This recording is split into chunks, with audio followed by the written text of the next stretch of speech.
Liberia पश्चिमी Africa में उत्तरी अटलांटिक महासागर पर गिनी, कोटे डेलवायर और सिएरा लियोन की सीमा पर स्थित एक देश है।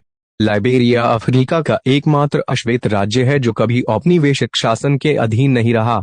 लाइबेरिया अफ्रीका का सबसे पुराना गणराज्य भी है, जिसकी स्थापना 1821 में अमेरिकी उपनिवेशीकरण सोसाइटी द्वारा मुक्त अमेरिकी दासों के लिए अधिग्रहित भूमि पर की गई थी। लाइबेरिया बनने वाले पहले यूरोपीय पुर्तगाली नाविक पेड्रो डी सिंट्रा थे, जो 1461 में लाइबेरिया के तट पर पहुंचे थे। इस क्षेत्र को यूरोपीय लोगों के लिए अनाज तट या काली मिर्च तट के रूप में जाना जाता था, क्योंकि मेलेग्वेटा काली मिर्च का मूल्यवान अनाज इस क्षेत्र में व्यापार की मुख्य वस्तु थी। इस क्षेत्र का नाम 1824 में लाइबेरिया रखा गया और 1847 में आधिकारिक तौर पर लाइबेरिया की स्वतंत्रता की घोषणा की गई। 1989 से 2003 तक एक क्रूर गृह युद्ध में 2,50,000 लोग मारे गए, जबकि हजारों लोगों को अक्सर युद्ध सरदारों के नेतृत्व में नशीली दवाओं के नशे में धुत बाल सैनिकों की सेनाओं द्वारा अपंग और बलात्कार किया गया। 2012 में पूर्व लाइबेरियाई नेता चार्ल्स टेलर को युद्ध अपराधों का दोषी ठहराया गया और 50 साल की जेल की सजा सुनाई गई। उनके अपराधों में आतंकवाद, बलात्कार, हत्या और सिएरा लियोन में विद्रोही समूहों द्वारा बाल सैनिकों का उपयोग शामिल था। लाइबेरिया की एलेन जॉनसन सरलीफ किसी अफ्रीकी देश की राष्ट्राध्यक्ष चुनी जाने वाली पहली महिला थीं। वह 2006 से 2018 तक लाइबेरिया की राष्ट्रपति थीं। जॉनसन सरलीफ को महिलाओं की सुरक्षा और शांति स्थापना कार्य में पूर्ण भागीदारी के लिए महिलाओं के अधिकारों के लिए अहिंसक संघर्ष के तहत उनके कार्य के लिए 2011 का नोबेल शांति पुरस्कार मिला। 2013 से 2016 तक लाइबेरिया, गिनी और सिएरा लियोन में इबोला वायरस का घातक प्रकोप हुआ था। लगभग 11,300 लोग मारे गए, मुख्य रूप से लाइबेरिया में।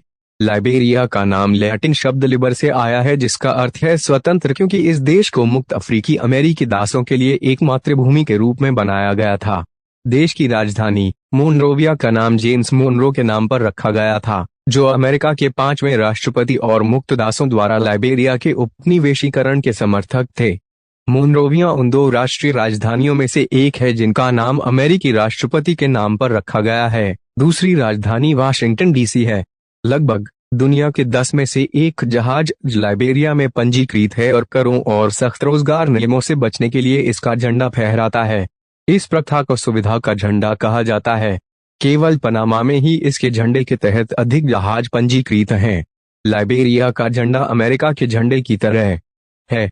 एक सितारा लाइबेरिया की स्वतंत्रता और अफ्रीका में पहले स्वतंत्र राज्य के रूप में उसकी स्थिति का प्रतीक है। 11 धारियां उन पुरुषों की संख्या को दर्शाती हैं जिन्होंने लाइबेरिया की स्वतंत्रता की घोषणा पर हस्ताक्षर किए थे।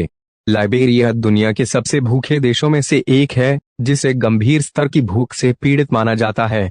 लाइबेरिया की आबादी दुनिया में सबसे कम है। इसके नागरिकों की औसत आयु सिर्फ 18 वर्ष है। लाइबेरिया उन 27 देशों में से एक है जिनके पास कोई यूनेस्को विश्व धरोहर स्थल नहीं है। हालांकि इसकी 2 संपत्तियां संभावित सूची नामांकन के लिए प्रस्तुत की जाने वाली संपत्तियां में हैं। पूर्व पेशेवर फुटबॉलर जॉर्ज वीह 2018 में लाइबेरिया के राष्ट्रपति बने। वीह ने 2000 के दशक की शुरुआत में राजनीति में प्रवेश करने से पहले Paris Saint Germain, AC Milan और चेल्सी के लिए खेला और 2024 तक राष्ट्रपति के रूप में कार्य किया। लाइबेरिया में केवल एक राष्ट्रीय उद्यान है, सपो राष्ट्रीय उद्यान। लोनली प्लैनेट का कहना है कि यह पश्चिम अफ्रीका के सर्वश्रेष्ठ राष्ट्रीय उद्यानों में से एक है और इसमें पश्चिम अफ्रीका के कुछ अंतिम बचे हुए प्राथमिक वर्षावन शामिल हैं। लुप्तप्राय पिग्मी हिप्पोपोटामस या पिग्मी हिप्पो सपो राष्ट्रीय उद्यान में पाया जा सकता है। लाइबेरिया के लोग इसे वाटर काऊ कहते हैं। दुनिया का सबसे बड़ा रबर प्लांटेशन लाइबेरिया में स्थित है। फायरस्टोन रबर प्लांटेशन टायर निर्माता ब्रिजस्टोन की एक सहायक कंपनी है, जो 1926 से लाइबेरिया में काम कर रही है। लाइबेरिया अफ्रीका के प्रमुख सर्फिंग गंतव्य में से एक के रूप में उभर रहा है। रॉबर्ट स्पोर्ट का मछली पकड़ने वाला गांव, सुंदर समुद्र तटों और शानदार लहरों के साथ विकासशील सर्फिंग समुदाय के केंद्र में है। लाइबेरिया उन 3 देशों में से एक है जो माप की मीट्रिक प्रणाली का उपयोग नहीं करते हैं। अन्य 2 म्यांमार और यूएसए हैं। लाइबेरिया दुनिया के सबसे गरीब देशों में से एक है। जब क्रय शक्ति समता पीपीपी के आधार पर प्रति व्यक्ति सकल घरेलू उत्पाद द्वारा मापा जाता है, तो यह 2024 में 8वें सबसे गरीब स्थान पर था। अगर आपको वीडियो पसंद आई तो लाइक करें, शेयर करें, सब्सक्राइब